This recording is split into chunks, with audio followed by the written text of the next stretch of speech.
This camera has clear voice recording, which is perfect for recording your voice, even in windy places.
All of the footage you just saw was shot by Jake and Landon on the all-new Sony ZV-1, a brand new compact camera aimed at the beginner filmmaker, vlogger, YouTuber, or just everyday home videoer. Now, you all know that I'm a diehard Canon user. I do own Sony cameras, but I prefer Canon because I think they're easier to use, have better colors, better autofocus. However, unlike many camera owners, I'm not closed off to the idea of using other brands of cameras. I'm willing to use any camera that I think's better than another camera. So when I heard about some of the features that are packed into this new Sony camera, I wanted to be one of the first ones to test it out and see if it could replace some of my other cameras. So in this video, I'm going to be comparing this to cameras that I currently own that I think this could potentially replace, which specifically is my iPhone 11 and something like a Canon M50. So I'm going to be doing some test footage to show you the pros and cons of each of these. And no, this video is not sponsored by Sony. I'm not even necessarily a Sony fan, but I do think this camera has the potential to fill a gap in the camera industry, and that gap is this. My main camera I use professionally is the 1DX Mark II,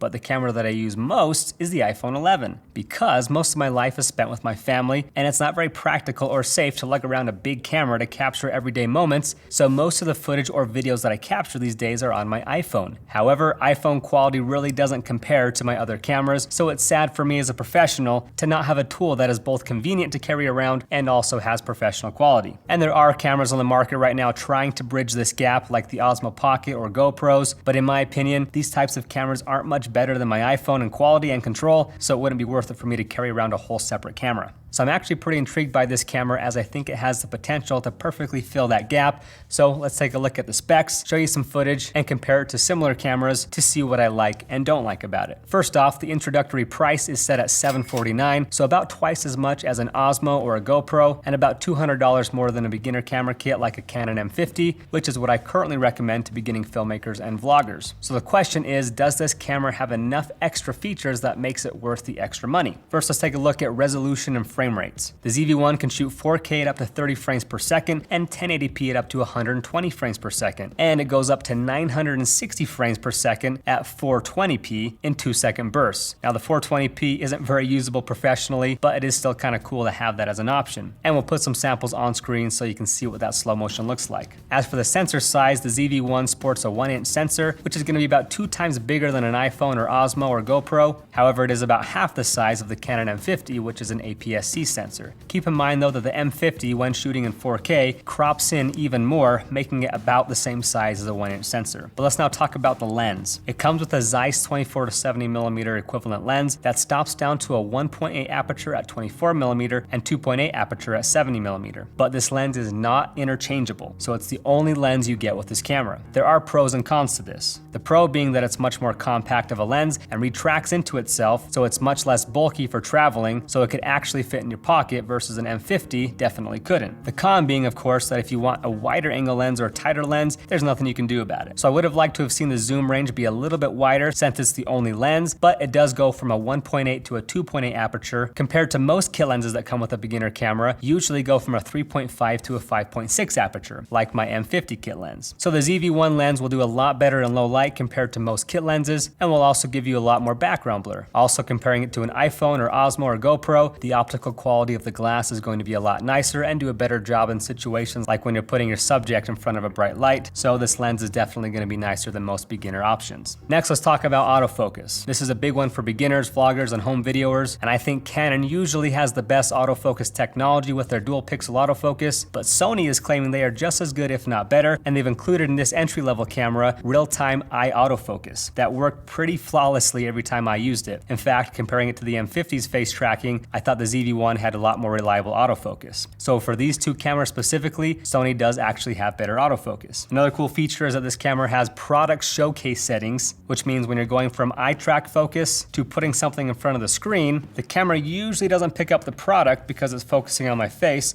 so you have to put it in front of your face in order for it to pick it up, and then it's kind of hard to get it to go back and forth between the two. But with the Sony camera, with just a push of a button, you can switch the focus mode to look for the product and switch back and forth. Just make sure you turn this off when you only want it to focus on your face, otherwise it's going to be constantly grabbing whatever's in the foreground. As for image stabilization, it has a combination of both optical and electronic stabilization that results in a very smooth handheld shot while walking or holding on a bumpy car ride, but it's not ideal while you're running, so I definitely get a stabilizer if you're going to be doing running shots. But for everything else, it does do a great job. Not quite as good as the iPhone in my opinion, but definitely better than an M50, which doesn't have any stabilization at all. As for low light performance, it's going to do a lot better than your smartphone or your GoPro, and it's even quite a bit better than the M50 because of both the higher ISO capabilities and the better kit lens. But let's talk next about colors. This is something I've always talked about that Canon does the best, is their in-camera colors and their skin tones and just overall color science. But Sony claims to have re-engineered their color science in this camera to optimize for skin tones, and I have to say, after having used it for a few days, I can tell that they've improved it,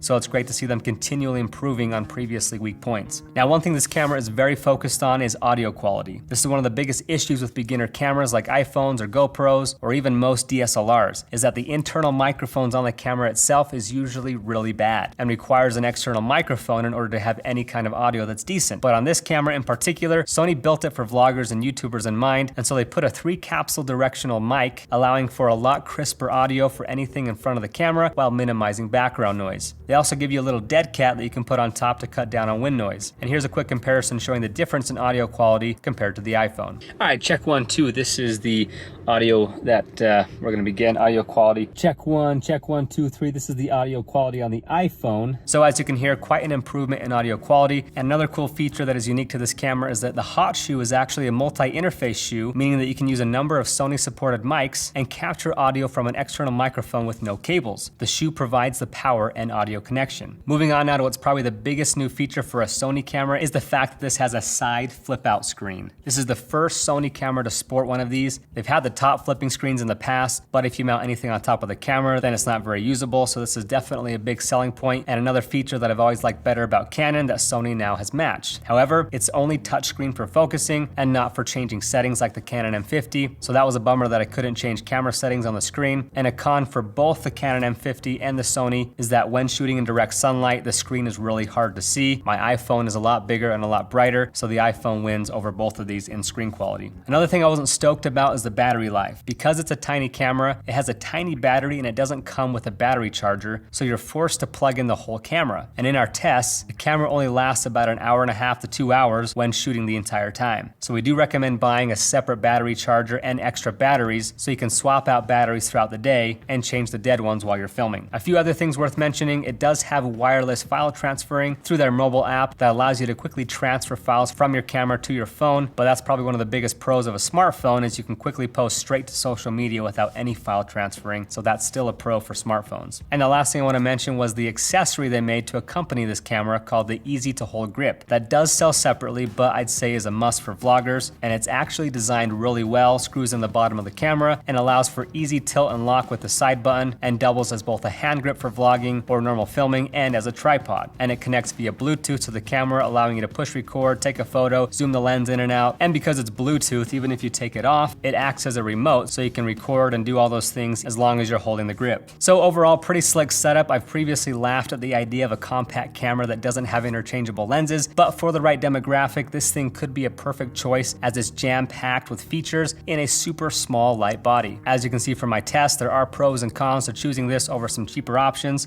but it just depends on which features are most important to you and the types of videos you shoot. So would I personally recommend this, and for who? Yes, I would. I think it's a great fit for vloggers. I can't think of another camera on the market in this size at this price point that would be better for vlogging. I mean, it weighs 0.6 pounds, both body and lens, and with the grip, maybe a pound. So you could definitely hold this all day long, no problem. And though there are nicer quality cameras out there for vlogging, your setup is gonna be a lot heavier and a lot bulkier. And though there's cheaper options out there, like the Osmo or GoPro or iPhone, they just aren't going to compare in video quality. I would also recommend this to beginning filmmakers. However, because of the non-interchangeable lens and the smaller sensor size, I still think something like an M50 might be a better option. Just pros and cons, but not being able to interchange the lenses would be the biggest con to using this as a filmmaking camera. For YouTubers, TikTokers, webcammers, home videoers, I think this is a great option as well. I don't think it's quite compact enough and convenient enough to replace my iPhone. There's just something so quick and convenient about using your iPhone. It's always already with you, fits slim in your pocket, can also make phone calls and connect to apps. So in that regard, I don't think any camera can replace the practicality of a smartphone completely unless cameras start taking on the qualities of phones. But there you have it, guys. Those are my thoughts on the Sony ZV-1. Definitely worth checking out if you're looking for a camera in this budget. Links are in the description if you'd like to learn more. Hopefully this review was helpful. I always say though that buying the right gear isn't nearly as important as learning how to actually use it. And we've built our online course, Full-Time Filmmaker, to teach you everything you need to know about making professional looking videos. And we have a free 1-hour training that reveals our top 10 secrets to improving your videos that you can check out by clicking over here. But that's it, folks. Thanks for tuning in. Don't forget to subscribe. And if you have any further questions, please let me know.